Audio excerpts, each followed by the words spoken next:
राजधानी deluxe laws रूबरू housing board colony Jadcherla. हमारे इस लॉज में एसी रूम्स डीलक्स रूम्स मौजूद है। मज़ीद तफसीलात के लिए 9849105047 पर राब्ता करें। अस्सलाम वालेकुम नाज़रीन, NH टीवी में आप सभी का इस्तकबाल है। ज़िले नागर कर्नूल में वाक़ई गवर्नमेंट जूनियर कॉलेज बॉयज़ की इमारत खस्ता हाली का शिकार और बुनियादी सहूलियात का फुक़दान। तुलबा और असातिज़ा को मुश्किलात का सामना। नागर कर्नूल जूनियर कॉलेज बॉयज़ के तुलबा और असातिज़ा ने मीडिया से बात करते हुए कहा कि कॉलेज में इब्तदाई सहूलियात का फुक़दान है और इसी तरह कॉलेज की इमारत भी काफ़ी खस्ता हाल हो चुकी है, जिसकी वजह से हमें खौफ के दरमियान तालीम हासिल करना पड़ता है। जब कभी बारिश का मौसम आता है तो क्लासरूम्स बिल्कुल ख़राब हो जाते हैं और किताबें भी भीग जाती है, जिसकी वजह से तालीम हासिल करने में दुश्वारी हो रही है। तुलबा और असातिज़ा ने हुकूमत से मुतालबा किया है कि इस कॉलेज की इमारत को अदसर नौ तामीर की जाए और बुनियादी सहूलियात से आरास्ता किया जाए ताकि तुलबा खुशगवार माहौल में तालीम हासिल करें।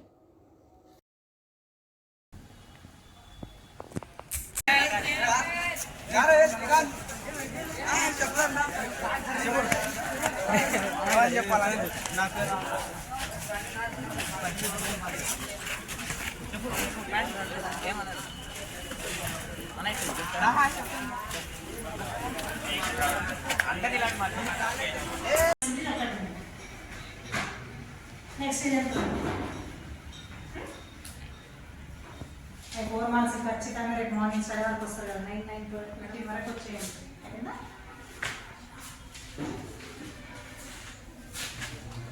నువ్వు చదువు శివకుమార్ బయటికి వస్తావు.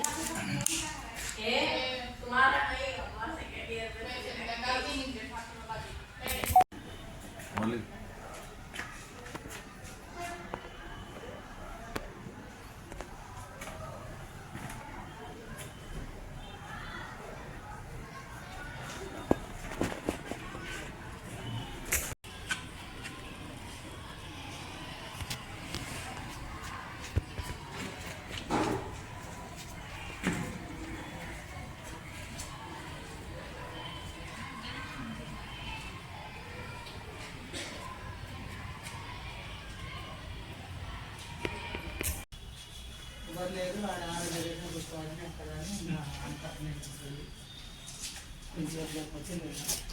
ఇప్పుడు అదే ఫైవ్ ఇస్తే తెలిసిన వాటి చూపించింది కదా.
అంటే ఇంగ్లీష్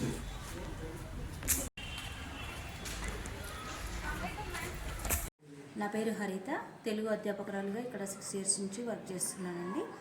ఈ కళాశాల వచ్చేసి 1967లో కేకే రెడ్డి గారి ద్వారా ప్రారంభోత్సవం జరిగింది. అంతకుముందు ఇది స్కూల్ ఎడ్యుకేషన్లో 10వ తరగతి వరకు ఉండి, ఆ తర్వాత బైఫర్గేట్ అయ్యి ఇక్కడ ఇంటర్మీడియట్ ఎడ్యుకేషన్ వచ్చింది. అక్కడి నుంచి వేల మంది విద్యార్థులు ఈ కళాశాలలో చదువుకున్నారు. కానీ ఇది దాదాపుగా 60 సంవత్సరాలు పూర్తి చేసుకునే సమయం వచ్చింది. పూర్తిగా కూలిపోయి శిథిలావస్థలో ఉన్నది. క్లాసులు నడపడం ఇబ్బందిగా ఉంది. పందికొక్కులు, ఎలుకలు అలాంటివి కూడా మనకు బాగా ఇబ్బంది పెడుతున్నాయి. ప్రతి చోట కూలిపోయి ఈ పైన కనిపించేటటువంటి రంధ్రాలు, సూర్యచంద్రులు కూడా చక్కగా మధ్యాహ్నం పూట కనిపించేటటువంటి అవకాశం ఉంది. ఈ కాలేజ్ నుంచి క్లాసులలో నుండి చూస్తే విద్యార్థులు కూడా అసౌకర్యానికి బాగా గురవుతున్నారు. ఏ సమయంలోనైనా స్లాబులు అవి మధ్య మధ్యలో పెంకులు, పెచ్చులు ఊడి పడిపోతుంటుంటాయి. కాబట్టి చాలాసార్లు మేము ప్రమాదం నుంచి తప్పించుకోవడం కూడా చాలాసార్లు జరిగింది. ఎంతోమంది విద్యార్థులు, ఇది జిల్లా హెడ్ క్వార్టర్ కాబట్టి ఇక్కడ చదువుకోవడానికి వస్తున్నారు. బీద విద్యార్థులే ఇక్కడ చదువుకోవడానికి వస్తారు. కాబట్టి వాళ్ళకి కొత్త బిల్డింగ్ కనుక కట్టించి ఇస్తే ఇంకా మాకు విద్యార్థులు పెరిగేటటువంటి అవకాశం ఉంటుంది. చక్కని విద్య అందుతుంది, నాణ్యమైన విద్య. అందులో ల్యాబొరేటరీస్ పూర్తిగా స్లాబ్స్ అన్నీ కూలిపోయినాయి. దానివల్ల ల్యాబ్స్ నడపడం కూడా చాలా ఇబ్బందిగా ఉంది. ప్రభుత్వాధికారుల దృష్టికి మేము చాలాసార్లు తీసుకెళ్ళాము. కాబట్టి ఇప్పుడైనా దయ ఉంచి మా విద్యార్థుల కోసం, మన కళాశాల కోసం, అభివృద్ధి కోసం ముఖ్యంగా ఇది డెవలప్ చేయాల్సినటువంటి అవసరం ఉంది. కొత్త బిల్డింగ్ నిర్మాణం కావాలి. అంతేకాకుండా ఇక్కడ మొత్తం వచ్చేసి 4 జనరల్ గ్రూపులు, ఎంపీసీ, బైపీసీ, హెచ్ఈసీ, సిఈసీతో పాటు వొకేషనల్ గ్రూపులు వచ్చేసి ఆటోమొబైల్ ఇంజనీరింగ్, కన్స్ట్రక్షన్ టెక్నాలజీ అంటే civil engineering, dairy technology and electrical technology 4 సబ్జెక్టులతో పాటు ఉర్దూ మీడియం మొత్తం 9 గ్రూపులు ఇక్కడ నడుస్తున్నాయి. దాదాపుగా 500 మంది విద్యార్థులు ఇక్కడ విద్యను అభ్యసిస్తున్నారు. వేల మందికి విద్యాదానం చేసినటువంటి స్థలం ఇది. ఈ బిల్డింగ్ పూర్తిగా శిథిలావస్థలోకి ఉంది కాబట్టి కొత్త బిల్డింగ్ అవసరం మాకు, మా విద్యార్థులకు ఎంతైనా ఉంది. మేడం, ఇంతవరకు ఎవరైనా అధికారులు వచ్చి సందర్శించిపోయారా దీన్ని?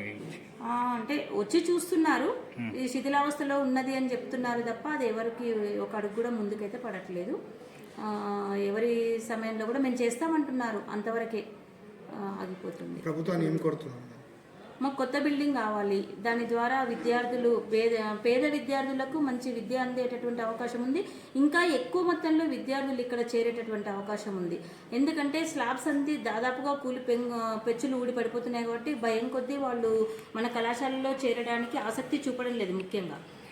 అంతేకాకుండా రేకులు, తర్వాత దానికి సపోర్టింగ్ ఉండేటటువంటి సపోర్టింగ్ దూలాలు అలాంటివి కూడా, స్తంభాలు కూడా చాలా చోట్ల ఇరిగి పైన పడిన సందర్భాలు ఉన్నాయి. బట్ గాయాలు అయితే ఎవరికీ కాలేదు.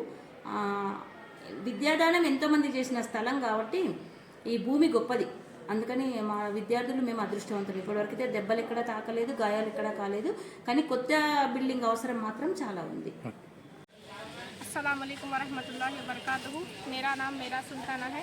मैं गवर्नमेंट जूनियर बॉयज़ कॉलेज नागर कर्नूल में HEC first year Urdu medium में पढ़ती हूँ। हमारे कॉलेज के हालात बहुत ही ख़राब हैं। हमारे कॉलेज में जब भी बारिश होती है तो पूरा पानी आकर हमारे बहुत गंदा हो जाता है। हमारे बुक्स भीग जाते हैं। हमारे कॉलेज में ना फ़ैन है ना लाइट है। हमें बहुत ही तकलीफ़ होती है पढ़ने लिखने के लिए। और यहाँ पर सांप वगैरह भी आते हैं। सांप, गिरगुट और चमगादड़ वगैरह से भी ऐसे अजीब अजीब जानवर आते हैं। हमें बहुत ही डर लगता है। और हमारे कॉलेज की हालत बहुत ख़राब है। वो पीछे पूरा वॉशरूम्स की बहुत गंदी बो आती है। हमें इससे बहुत तकलीफ़ होती है पढ़ने में। लोग भी आते, एक बार 2 बार हम बोले भी मत आइए इधर, ये कॉलेज है बोले तो भी लोग भी नहीं सुनते। बार बार आते रहते, हमें सताते रहते। बहुत अच्छा नहीं है कॉलेज। और वो हमें डर लगता है कि वो कभी को हमारे ऊपर गिर जाता बोल के बहुत डर लगता है। और बहुत से जानवर आते हैं। हमारे किताब हम जो लिखते हैं वो चले जाते, पूरा पानी आके भीग जाता उससे। నా పేరు ఆకాష్, నేను సెకండ్ ఇయర్ ఎంపీసీ. మా కాలేజీ ఇట్లా ఉంది. ఏ కాలేజ్ మీ కాలేజ్ పేరు? గవర్నమెంట్ కాలేజ్, ఎక్కడ? Government junior boys college. విద్యా లెక్చరర్లు బాగానే ఉన్నారు కానీ కాలేజ్ బాగడం లేకపోవడం వల్ల జైనాయనాలు కూడా మళ్ళీ టీసీ తీసుకొని పోతుండ్రు. ఇట్లా ఉండడం వల్ల. ఇట్లా ఉండడం అంటే ఏమైంది అంటే వాన వచ్చి బెచ్చులు ఊలుతున్నాయి, చాలా సార్లు కూలినాయి సార్ అది. కానీ ఇంకా ఎవరికి ఏం కాలే. అదో బాత్రూమ్ లేవు సక్రమంగా. ఎన్ని బాత్రూమ్లు ఉన్నాయి ఇక్కడ? ఎన్ని లేవు. ఏమన్నా అంటే ఇంకా పెట్టుకోవాల్సిందే టాయిలెట్ కానీ. ఎవరైనా వచ్చి మరి మీ ప్రిన్సిపల్ మీద కంప్లైంట్ చేసినారా మీరు? ఏమో సార్ తెలియదు. ల్యాబ్లు అన్నీ మంచిగా ఉన్నాయా? ల్యాబ్లు కూడా బాగాలేవు సార్. ఉమ్. అసలు అన్నీ పాత పడ్డట్టు అసలు. ఇప్పుడు ఏమో సార్ ఇంకా అంటే కొత్త వచ్చింది కాబట్టి ఇంకా గవర్నమెంట్ ఇంకా మీరు అనుకుంటే ఇంకా చేయొచ్చు సార్. సరే. अस्सलाम वालेकुम, मेरा नाम गौसिया बेगम है। मैं गवर्नमेंट जूनियर कॉलेज की बॉयज़ कॉलेज की तालिबा हूँ। मैं HSC में पढ़ती हूँ, उर्दू मीडियम की तालिबा हूँ मैं। मुझे कॉलेज से ये शिकायत है कि यहाँ पर मैं जब पहली बार यहाँ पर एडमिशन लेने आई तो मुझे कॉलेज देखकर डर लगने लगा, एक अजीब सा कि ये कॉलेज है कि हवेली है एक टाइप। यहाँ पे क्या टीना सही नहीं है, यहाँ पे आप माहौल देख सकते हैं कॉलेज का। यहाँ पे देखकर मुझे इतना डर लगा कि कहीं मेरे ऊपर गिरना चाहे आकर। फिर मैं चंद दिन हुआ मुझे कॉलेज में आकर, फिर यहाँ पे सांप बिच्छू क्या बोलते हैं वो चमगादड़ अजीब अजीब हैवानात से चीज़ा मुझे डर लग गया एकदम मुझसे कि मैं दूसरे दिन कॉलेज आऊँ या ना आऊँ। मैं समझ नहीं आ रहा मुझे कॉलेज का माहौल देखकर। मुझे कॉलेज की स्टडी बहुत अच्छी है, उम्दा है और आला से आला है, लेकिन मुझे कॉलेज का माहौल कुछ ठीक नहीं लगता। मैं आप लोगों से गुजारिश करना चाहूँगी कि कॉलेज को बनाने के लिए सख्त एक्शन लें और मैं कॉलेज को अच्छी, मैं चाहती हूँ, मेरी ख्वाहिश है कि मैं जब तक यहाँ पे पढूँ तो कॉलेज को अच्छी तामीर होते हुए देखूँ। मैं गवर्नमेंट से क्या चाह रहे हैं आप? गवर्नमेंट को क्या अच्छी तामीर होना हमारे कॉलेज की सबसे पहले बहुत अच्छी तामीर होना। मैं यहाँ पे रहना जब तक कि कॉलेज की तामीर होना, उसको मैं अच्छे अच्छे क्लासेस के तौर पे देखूँ। वहाँ पे लाइट फैन, हम लोग को तकलीफ नहीं होना पढ़ने के लिए। पहले तो हम लोग पढ़ते नहीं बल्कि नहीं, लेकिन जरा लाइट से उससे परेशानी हम लोग को।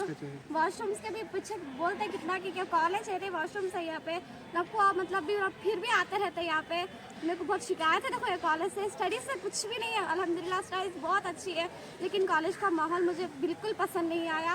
तो मैं आप लोगों से गुजारिश करना चाहूँगी कि आपके कलेक्टर ऑफिस से क्या बोलते हैं मुझे तो नहीं मालूम, लेकिन गुजारिश करें आपके कॉलेज को अच्छे से अच्छा उम्दा से उम्दा तामीर करवाएं। शुक्रिया। నేను Noor Khan, government junior college మాది. ఇక్కడ చాలా దారుణంగా ఉంది.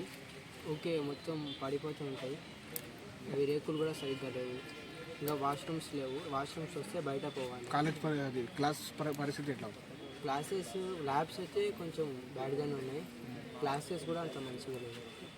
టాయిలెట్స్ అయితే బయట పోవాల్సి ఉంటుంది. ఏం లేదు కాలేజ్లో, టాయిలెట్స్ కూడా సరిగ్గా లేవు. ఇంతకుముందు అడిగారా ఎవరన్నా వచ్చి? ఇంతకుముందు అధికారులు ఎవరైనా వచ్చి అడిగినా? ఏమో తెలియదు. సరే సార్. నా పేరు మాధవి. ఈ కళాశాలకు నేను ఫిబ్రవరి 2021 సంవత్సరంలో వచ్చాను. ఇక్కడ 9 గ్రూపులు 22 సెక్షన్లతో ఈ కళాశాల ఉర్దూ మీడియం, వొకేషనల్ మరియు జనరల్ కోర్సులు అన్నీ కూడా నడపబడుతున్నాయి. బిల్డింగ్ చాలా అతి పురాతనమైనది. 1967 సంవత్సరంలో ఇది నిర్మించబడింది. దాని తర్వాత కూడా ఎలాంటి చర్యలు లేకపోవడం వల్ల శిథిలావస్థలో చేరినటువంటిది మరీ విపరీతం, ఇంకా ఎక్కువ శిథిలంగా మారింది. అయినప్పటికీ చిన్న చిన్న రిపేర్లతో మేము నెట్టుకొస్తున్నాము. నేను వచ్చిన 2.5 సంవత్సరాల క్రితం నుంచి కూడా ఎమ్మెల్యే గారిని, ఎమ్మెల్సీ గారిని, కలెక్టర్ గారిని, కమిషనర్ గారిని అందరినీ కూడా ఎవరిని వదలకుండా అందరినీ కలవడం జరిగింది. వాళ్ళంతా కూడా పాజిటివ్గానే స్పందించారు. కాకపోతే కార్యాచరణ అనేది మాత్రం జరగలేదు కనుక దీన్ని కార్యరూపంలో తీసుకొస్తే బాగుంటుందని ఆలోచిస్తున్నాము. ఇది మాత్రము డిస్ట్రిక్ట్ హెడ్ క్వార్టర్లో ఉండి కూడా మండలాల్లో చూస్తే మంచి మంచి భవంతులు ఉన్నాయి. డిస్ట్రిక్ట్ హెడ్ క్వార్టర్లో ఉండి కూడా ఇది చాలా శిథిలంగా ఉండడం అనేది శోచనీయము. దీనికి అధికారులు త్వరగా స్పందించి కృషి చేసి భవనం కట్టిస్తే, ఇప్పుడు దీంట్లో దాదాపు 467 మంది విద్యార్థులు ప్రస్తుతం ఆంధ్రలో చదువుతున్నారు. ఈ భవంతి కనుక మంచిగా ఏర్పరిస్తే ఈ నగరం నడిబొడ్డున ఉండి బస్టాండ్కి చాలా దగ్గరలో ఉంది కనుక విద్యార్థులు చాలా స్ట్రెంత్ పెరగడానికి అవకాశం ఉంది. ఇక్కడ వృత్తి విద్యా కోర్సులు డిస్ట్రిక్ట్ మొత్తంలో కూడా వృత్తి విద్యా కోర్సులు కూడా ఉన్నాయి. ఉర్దూ మీడియం బాలికలకి స్పెషల్గా ఉంది, అన్ని కోర్సులు ఉన్నాయి కనుక దీనికి కొత్త భవనం అయితే మాత్రం విద్యార్థులకు చాలా సౌకర్యంగా ఉంటుంది, స్ట్రెంత్ కూడా చాలా పెరుగుతుంది, వృద్ధిలోకి వస్తుందని నేను ఆశిస్తున్నాను. ఇంతవరకు ఏమైనా ప్రమాదాలు జరిగినాయి మేడం? అది మా అదృష్టవశాత్తు శిథిలాలు పైనుంచి కిందికి రాలడం జరిగింది కానీ ఎవరికి కూడా ప్రమాదం జరగలేదు. అది మేము చాలా సంతోషించదగిన విషయం. భవంతి మాత్రము చాలా బిక్కుమన్నట్టు భయంకరంగా ఉంది. చిన్న చిన్న పెచ్చులు రాలుతూ ఉన్నాయి. మాది మా అదృష్టమో ఏమో కానీ ఇంతవరకు ఎలాంటి ప్రమాదం జరగలేదు. కానీ పరిస్థితులు ఎప్పుడు ఒకటే ఉంటే అని ఊహించలేము. కనుక ఇది చాలా అసలు మేము ఇంకా అనుక్షణము భవంతిని పరిశీలించుకుంటూ వర్షం పడినప్పుడు ఆ గదులన్నీ కూడా తెరిచి ఆరబెడుతూ చర్యలు మాత్రం మా అందుబాటులో ఉన్నంత వరకు మేము చాలా వీటిని సురక్షితంగా ఉంచుకోవడానికి ప్రయత్నిస్తున్నాము. కానీ అనుకోరానిది ఎప్పుడైనా జరిగితే మాత్రం చాలా తర్వాత బాధపడి లాభం ఉండదు. కనుక ఇప్పుడు దీని మీద సత్వర చూపు చూయించి సత్వరంగా బిల్డింగ్ అయ్యేటట్లు అందరికీ కూడా మంచిది అని భావిస్తున్నాను. మేడం, ఇప్పుడు ప్రజెంట్గా అయితే విద్యా వైద్యం అభివృద్ధి చెందితే అందరూ దేశం బాగుపడుతుందని అంటారు. అలాంటివి నాగర్ కర్నూలు నడి బొడ్డున జూనియర్ కాలేజ్ ఇంత దానికి కారణం ఏమైందని అంటే ప్రభుత్వం చేస్తున్నా మీరు ఎవరికైనా కంప్లైంట్ ఇచ్చారా దీని మీద? దీని మీద మేము టైం టు టైం ఇక్కడ రాగానే ఫస్ట్ ఫిబ్రవరిలో జాయిన్ అయిన తర్వాత రికార్డ్స్ ప్రకారం మేము మార్చ్ ఏప్రిల్ నుంచి ప్రతి దశలోనూ కూడా అధికారుల దృష్టికి మరియు మన ప్రతినిధుల దృష్టికి అందరి దృష్టికి తీసుకెళ్తున్నాము. అందరూ కూడా దీనికి పాజిటివ్గానే స్పందించారు. ఇంకా నాబార్డు నుంచి కూడా నిధులు విడుదలయ్యాయి అన్నారు. మేము అన్నీ కూడా కనుక్కుంటూ ఉన్నాము. మాకు కన్నుచూపు మేరలోనే ఆశ ఉంది. మేము చేస్తామంటున్నారు కనుక మేము ఎప్పుడు కూడా నిరాశ ఏం చెందలేదు, చేస్తారు అని ఎదురు చూస్తూ ఉన్నాం. కలెక్టర్ సార్ దృష్టికి వెళ్ళిందమ్మా? ఇంతవరకు కలెక్టర్ గారి దృష్టికి కూడా తీసుకెళ్ళినాము. వాళ్ళు కూడా ఆలోచిస్తామని చెప్పారు. అంటే మేము కలెక్టర్ ఇప్పుడు ప్రస్తుతం కాకుండా శరవరం కలెక్టర్ ఉన్నప్పుడు మేము ఇది ఇవ్వడం జరిగింది. అక్కడ ఆ డిపార్ట్మెంట్లో లెటర్స్ కూడా ఉన్నాయి. हमारे चैनल को लाइक कीजिए, शेयर कीजिए और सब्सक्राइब करना ना भूलिए।